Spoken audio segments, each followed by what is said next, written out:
Hello everyone, आज फिर से हम एक इम्पॉर्टेंट नेम रिएक्शन का मैकेनिज्म डिस्कस करने वाले हैं। ये रिएक्शन है रिमर-टिमन रिएक्शन। रिमर-टिमन रिएक्शन में रिएक्टेंट होता है फिनॉल, रिएजेंट है क्लोरोफॉर्म और अल्कोहलिक अल्कली, KOH NaOH कुछ भी ले सकते हैं। यहाँ बनता है सैलिसल्डिहाइड। इसका IUPAC नेम लिखेंगे तो यहाँ से नंबरिंग होगा 1 2 हाइड्रोक्सी बेंजल्डिहाइड। सैलिसल्डिहाइड कॉमन नेम है, 2 हाइड्रोक्सी बेंजल्डिहाइड इसका IUPAC है। इसमें क्या क्या पूछा जाता है, तो एक तो फिनॉल की रिएक्शन क्लोरोफॉर्म और अल्कली के साथ बनता है सैलिसल्डिहाइड। इसमें इंटरमीडिएट क्या होता है, तो इंटरमीडिएट होता है डाइक्लोरोकार्बन। देखते हैं मैकेनिज्म। सबसे पहले जो भी अल्कली है NaOH KOH जो भी आपने लिया है, ये आयोनाइज होगा K पॉजिटिव OH नेगेटिव में। ये OH नेगेटिव क्लोरोफॉर्म पर अटैक करेगा, उससे प्रोटॉन एब्स्ट्रैक्ट करेगा और बनेगा ट्राइक्लोरोकार्बेनियन। ट्राइक्लोरोकार्बेनियन अनस्टेबल है, ये तुरंत Cl नेगेटिव एलिमिनेट कर देगा और बनाएगा डाइक्लोरोकार्बीन। तो क्लोरोफॉर्म की अल्कोहलिक KOH से रिएक्शन होती है, HCl डिहाइड्रोहेलोजनेशन हो जाता है, बनता है डाइक्लोरोकार्बीन। ये न्यूट्रल डाइवेलेंट कार्बन स्पीशीज है। कार्बन के वैलेंशियल में 6 वैलेंस इलेक्ट्रॉन है, ये यहाँ पर इंटरमीडिएट है। 6 वैलेंस इलेक्ट्रॉन है, ऑक्टेट इनकम्प्लीट है, मतलब ये इलेक्ट्रोफाइल है। ये कंपाउंड है फिनॉल। सबसे पहले फिनॉल H पॉजिटिव एलिमिनेट करेगा। ये हाइड्रोजन अपने साथ साथ, यदि इनवर्ड एरो लगा है मतलब अपना इलेक्ट्रॉन भी देकर जा रहा है, आउटवर्ड एरो है मतलब अपने साथ साथ उस एटम का इलेक्ट्रॉन लेकर जा रहा है। तो H पॉजिटिव निकल जाएगा, बनेगा फिनॉक्साइड आयन। अब फिनॉक्साइड आयन बेंजीन को एक्टिवेट करेगा, ऑर्थो पे भी करेगा और पैरा पे भी करेगा, दोनों प्लेसेस पे करेगा।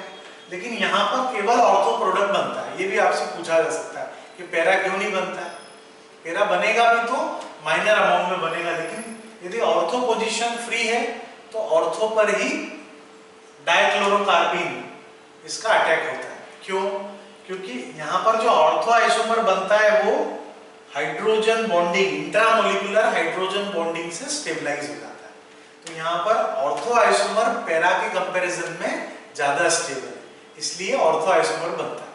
अब मान लीजिए आपसे पूछ लिया जाए कि भाई पैरा ऑर्थो पोजीशन ब्लॉक्ड है, ऑर्थो पर कोई दूसरा ग्रुप प्रेजेंट है, तो रिएक्शन होगी या नहीं होगी। तो यदि ऑर्थो पोजीशन ब्लॉक्ड है तो पैरा पर फिर अटैक होगा, उस कंडीशन में डाइक्लोरोकार्बन का, और पैरा आइसोमर तब बनेगा। आया समझ?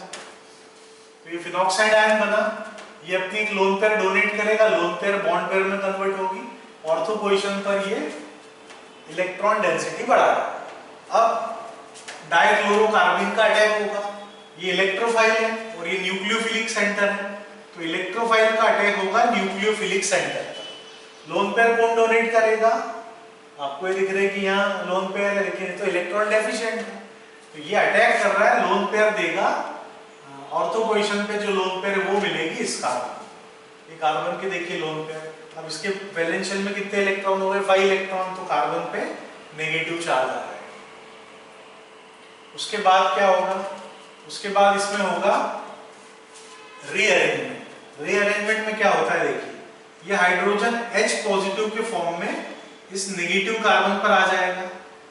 ये जो शेयर्ड पेयर है कार्बन हाइड्रोजन बॉन्ड की, ये वापस बेंजीन रिंग में आ जाएगी, और ये जो कार्बन ऑक्सीजन की पाई इलेक्ट्रॉन पेयर है ये वापस अपनी पोजीशन पर आएगी, मतलब ये ऑक्सीजन पे नेगेटिव चार्ज आ जाएगा। ये शेयर्ड पेयर मिल गई तो यहाँ पाई इलेक्ट्रॉन क्लाउड वापस बन जाएगा बेंजीन का, और ये हाइड्रोजन चला गया कार्बन। ठीक है, अब ये स्पीशीज ज्यादा स्टेबल है उसके कंपैरिजन। अब इसका हाइड्रोलिसिस होगा, जो भी अल्कली है, ये दोनों हैलोजन रिप्लेस होंगे OH ग्रुप से। ठीक है, इसके बाद क्या होगा?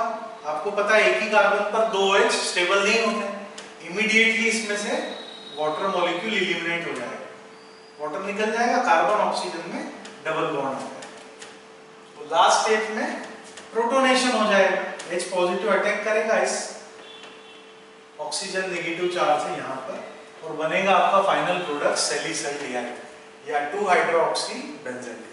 समझ में आया ना? बिल्कुल इजी है। फिर से हम रिपीट कर रहे हैं, रिमर-डिमन रिएक्शन। फिनॉल रिएक्टेंट है, क्लोरोफॉर्म और अल्कोहलिक KOH ये रीएजेंट है, प्रोडक्ट बनता है सैलिसैल्डिहाइड, IUPAC name 2 hydroxy benzaldehyde. Para isomer नहीं बनता है। क्यों नहीं बनता है? क्योंकि ऑर्थो आइसोमर में चिलेशन हो जाता है, इंट्रामोलिकुलर हाइड्रोजन बॉन्डिंग से ही स्टेबलाइज हो जाता है। और यदि ऑर्थो पोजीशन ऑक्यूपाइड है तो पैरा पर अटैक होगा और फिर पैरा आइसोमर बनेगा। ठीक है? और यहाँ पर इंटरमीडिएट क्या है? तो अल्कली क्लोरोफॉर्म से रिएक्ट करके बनाता है डाइक्लोरोकार्बन। ये यहाँ पर अटैकिंग स्पीशीज है, इंटरमीडिएट है डाइक्लोरोकार्बन। समझ में आया सभी को? बिल्कुल इजी है। जो जो बताया वो याद रखो। Love you all, take care.